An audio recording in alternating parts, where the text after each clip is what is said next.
Bun venit pe Astrovedic! Dacă tot este vineri, haideți să discutăm astăzi despre karma lui Venus și ce înseamnă ceea ce ai făcut bine în altă viață și cum se comportă Venus acum. Voi nota mai întâi de toate, vom avea aici numerele la semnele zodiacale, deci aici este Berbecul, 2 este Taur, 3 Gemeni, 4 Rac, 5 Leu, 6 Fecioară, 7 Balanță, 8 Scorpion, 9 Săgetător, 10 Capricorn, 11 Vărsător și 12 Pești.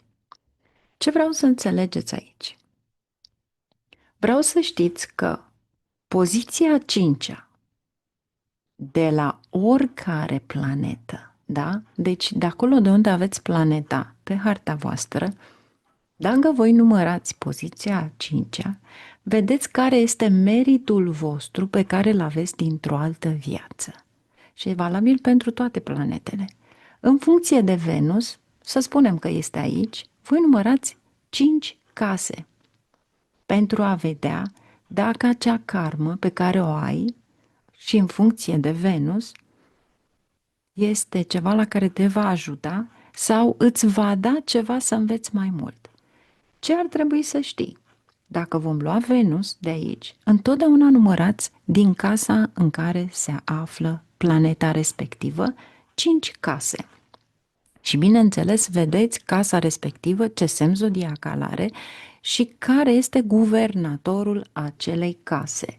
Deci dacă noi vom număra de aici, să zicem că Venus este în Berbec, atunci vei număra 5 poziții și înseamnă că a 5-a va fi în Leu. Și vei vedea unde este dispus Soarele, pentru că Leul este guvernat de Soare. Și tot aici vezi dacă eventual există o planetă în acea casă a 5-a, poziție a 5-a, care este aspectată bine sau în rău. Și așa îți dai seama de fapt că ceea ce ai făcut tu dintr-o altă viață te va ajuta sau nu, în funcție de ceea ce ai tu aici cu Venus. Vedeți voi, fiecare planetă are o amprentă ce ține de a 10-a casă. A 10-a casă întotdeauna va fi karma, da? Întotdeauna. Dar haideți să luăm un exemplu, acest exemplu, ce îți va aduce de fapt din a 10-a poziție a lui Venus. Deci, nu din fiecare planetă îți aduce, dar să vedem din poziția lui Venus ce poate să-ți aducă. Pentru că Venus îți spune dragostea, relațiile pe care le ai și nu este numai romantismul, nu este numai atracția. Aici este afecțiunea, este valoarea pe care tu o ai față de tine și este pentru ambele sexe, atât pentru femei cât și pentru bărbați. Și este de fapt conexiunea pe care tu o ai într-o relație cu cineva.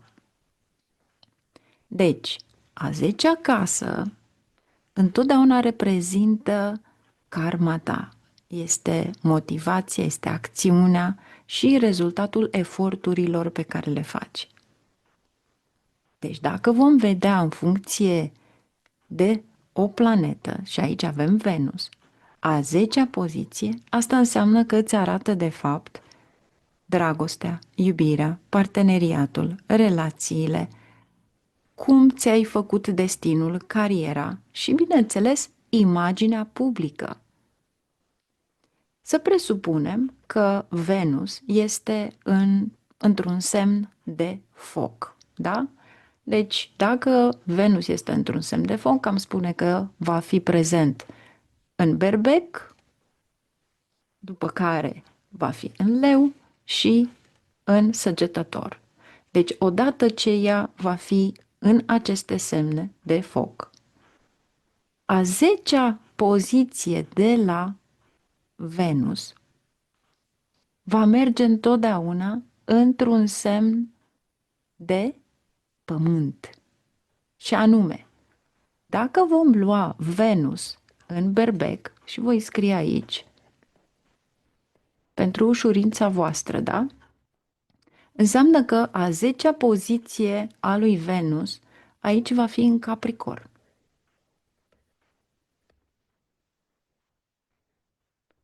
Dacă vom lua acum Venus, să spunem că Venus este în Leu, da? Nu voi merge direct de aici cu planeta, ci pur și simplu voi scrie, da? Venus fiind în Leu, aici este Leul, înseamnă că a 10-a poziție de la Leu va fi în, în una din care va fi, de fapt, poziția a 10-a. Taur. Deci întotdeauna se va sfârși, poziția a 10-a va fi a 10-a casă de la Leu va fi în Taur. Și atunci când vom lua, de fapt, din Săgetător, deci dacă Venus va fi în Săgetător, poziția 10 va fi în Fecioară.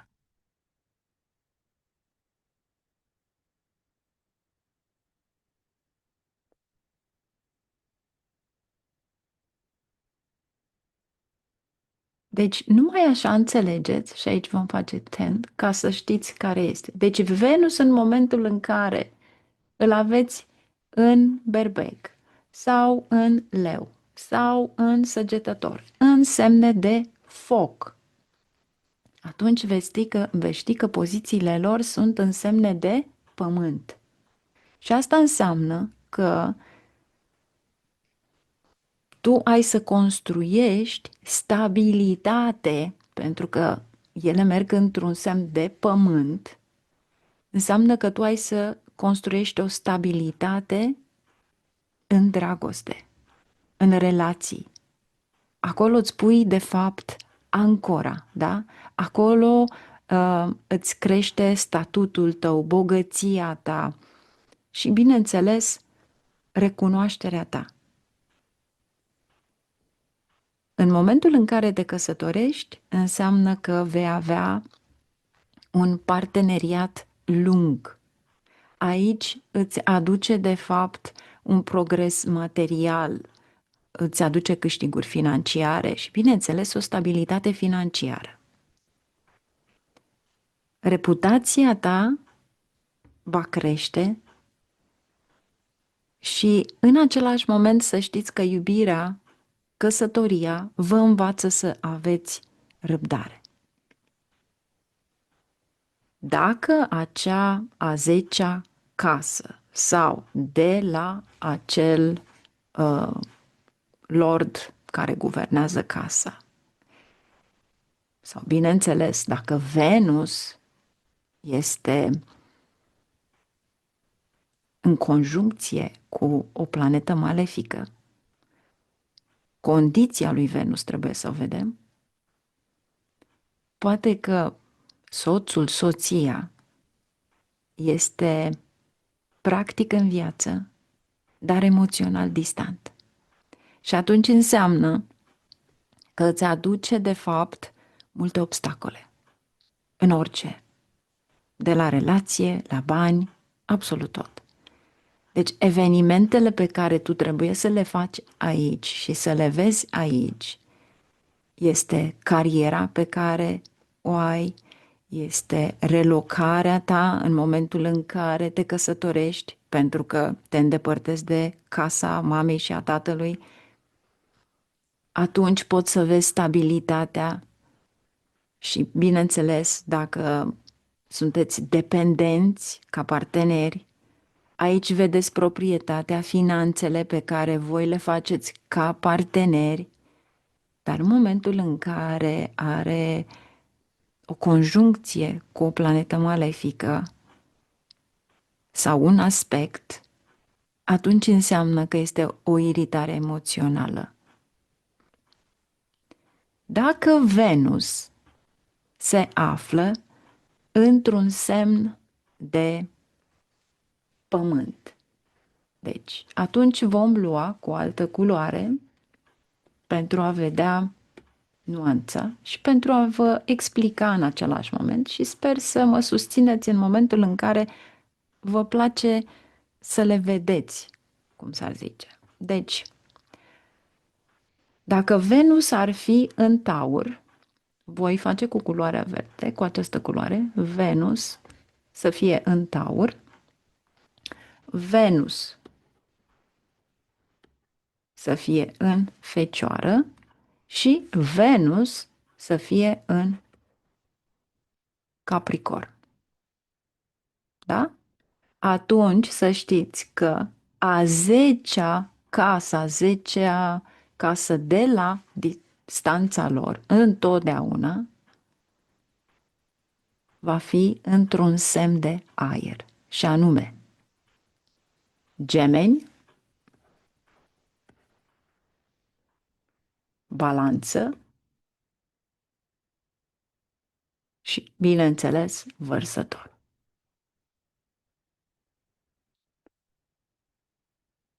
Ceea ce înseamnă că viața ta aici și dragostea ta, parteneriatul tău, este o expresie. Îți deschide, cum să spune, căile către comunicare, colaborare, ceva ce vei face în internet. Și după ce te căsătorești, atunci vei vedea că vizibilitatea ta în media sau poate să călătorești sau poate să profesezi ca profesor, se va ridica.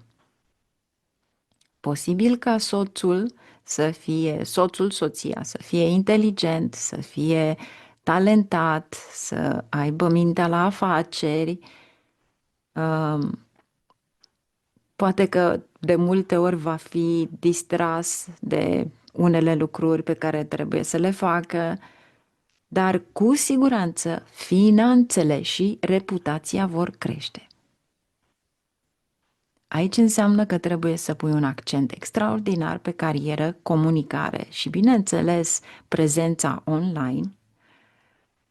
Aici este atracția pe care trebuie să o ai față de ceilalți prin comunicare.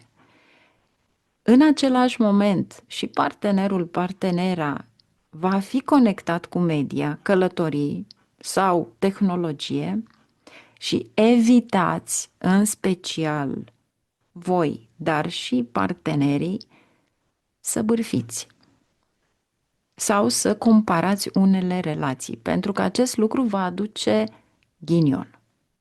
Nu trebuie să discutați despre nimic. Dacă vom lua pe Venus ca semn de aer, îi voi da o culoare, un albastru, da? Și atunci, dacă Venus se află în Gemeni, în Balanță,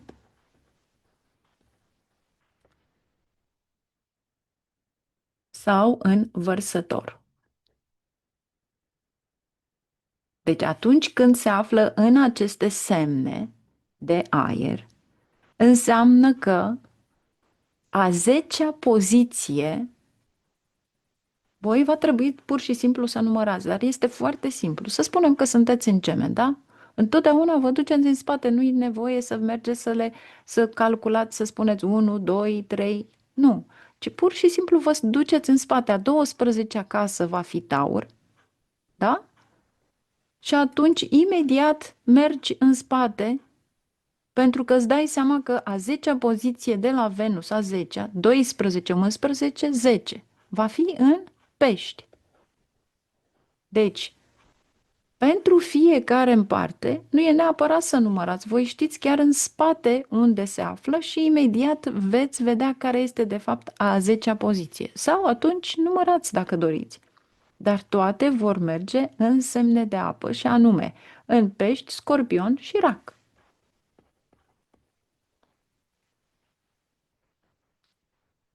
Aici va fi.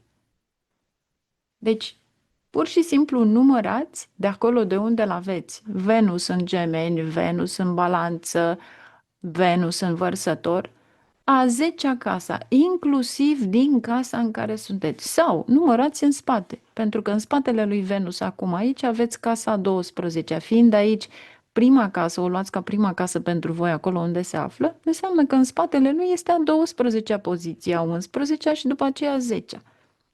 E mult mai simplu.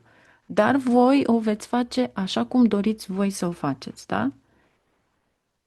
Ei, aici vă spune de fapt că, vedeți voi, totul depinde de emoții și că aici sunteți foarte vulnerabili. Aici se schimbă emoția voastră, deveniți moody, cum se spune și în engleză, și cu siguranță parteneriatul vă învață să acceptați, da? Sau să fiți acceptați. Cariera ta după căsătorie posibil să meargă către creativitate, în ceva ce ține de vindecare sau o profesie în care ai grijă de cineva. Pentru unii dintre voi să știți că mai des am întâlnit ca persoanele respective să se relocheze și să caute poate o oportunitate mai bună și în același moment un echilibru emoțional. Bineînțeles că dacă Venus are un aspect malefic, atunci înseamnă că îți aduce schimbări de emoționale, confuzie și îți afectează foarte mult imaginea publică. Deci, cu siguranță, în momentul în care ai un partener, o parteneră care să fie pe măsura ta și ai o poziție a lui Venus care nu este afectată, înseamnă că emoțional vei crește în acea relație. Posibil ca partenera ta să lucreze în artă sau consiliere sau ceea ce ține iarăși de vindecare.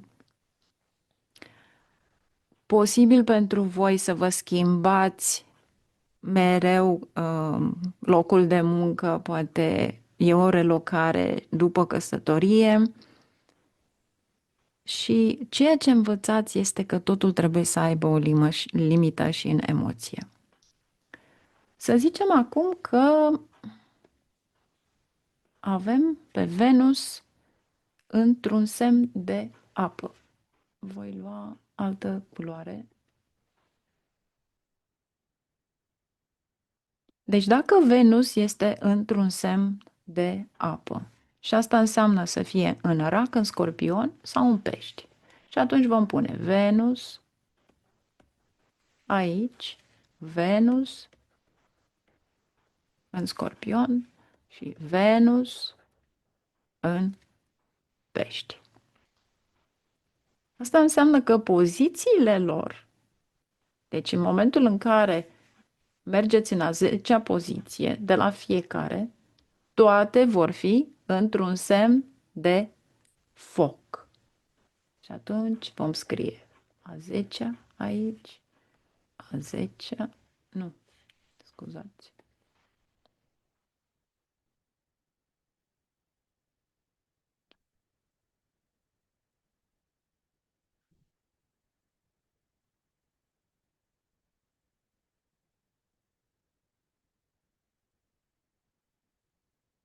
Deci, a 10-a va fi în Săgetător și a 10-a poziție va fi în Leu.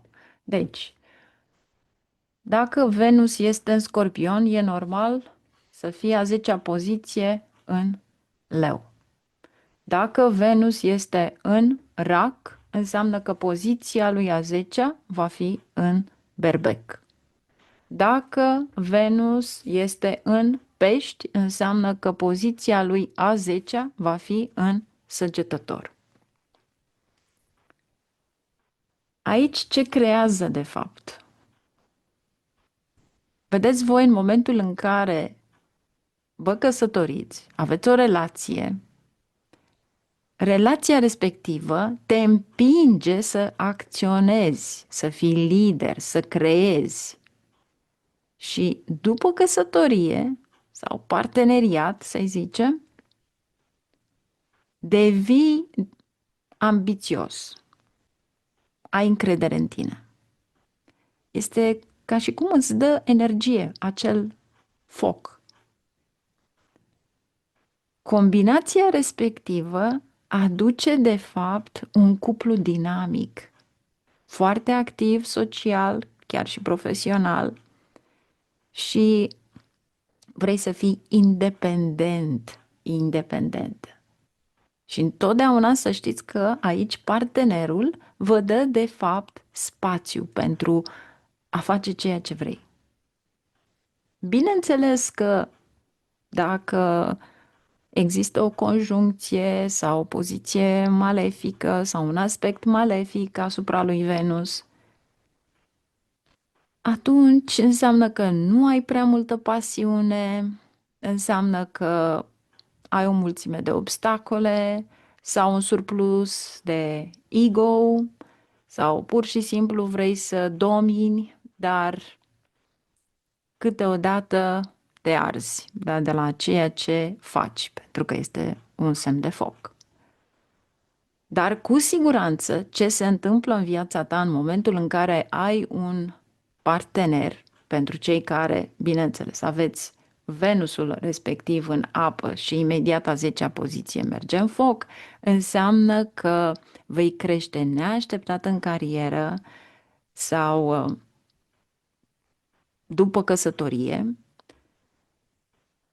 ai o atracție extraordinar de mare în a atrage parteneri de afaceri sau poate că cei care vin în viața ta te aleg pe tine ca partener de afaceri pentru că ai o încredere extraordinară și te ridici foarte repede, va trebui să vedeți care este echilibrul între pasiune și liniștea, pacea mentală și, bineînțeles, aveți grijă la egoismul sau încăpățânarea pe care o puneți în acțiunile pe care le faceți. Ceea ce vreau să spun aici este că a 10-a poziție de la Venus îți arată de fapt când iubirea merge către destinul tău și cu ce merge. Că relațiile tale nu sunt numai relații emoționale. Aici este ceva karmic și felul în care te ghidează către o motivație, ceva mai presus de tine, karmic. Dacă vrei să afli mai multe despre Venus, abonează-te și următorul videoclip va fi iarăși pentru Venus, dar nu uita să-l vizionezi pe acesta pentru a înțelege următorul pas. Atunci când ești curios să vezi în funcție de harta ta ce trebuie să știi despre Venus. Poate curiozitatea vă aduce pe acest canal și începeți să învățați singuri. Și aștept comentariile voastre dacă înțelegeți ceea ce vă învăț aici. Numai bine, la revedere și ne auzim!